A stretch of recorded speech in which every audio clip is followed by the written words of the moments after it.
All right, with that, the thought of the day. Give it up for Gary. Where you at, Gary?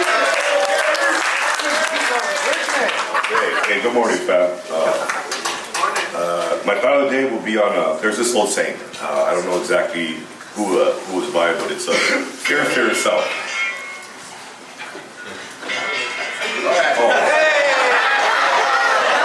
thought of the day is on fear itself. So I remember growing up, I was young, impressionable, vulnerable, and I gravitated towards what I thought was cool or something that impressed me and I wanted to be like that. And I think looking back, what I was afraid to be was just to be, afraid to be me. The biggest thing I was afraid of was to belong to myself, to be authentic, to be true, So oneself or one character, that's authentic.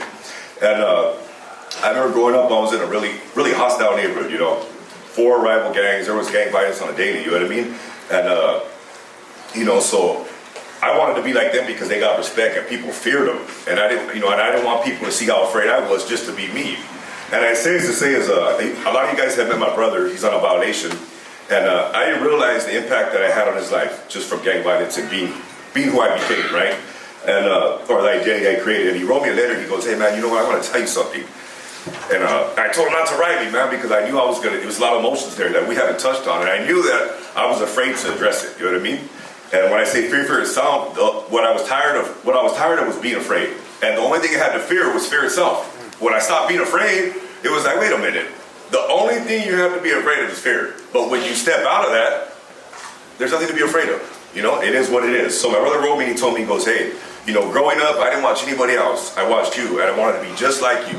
And then one day I realized I became the biggest thing I feared. He goes, that was you. And it was sad and I wanted to cry. And the reason I was sad is because he wanted to be like me, right? But he didn't know that I was scared to be me. He was afraid to become me because he was afraid people would see the true him. And the whole time I was trying to be something I wasn't because I didn't want people to see the true me.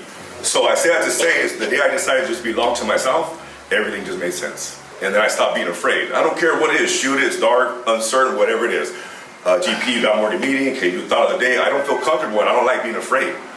So when I say that to say fear itself, there's nothing to be afraid of except fear itself. That's it. When you get tired of being afraid and step into your true character, your true self, it's like smooth sailing. Everything makes sense. So don't be afraid to be you and belong to yourself. Just be. Thank you.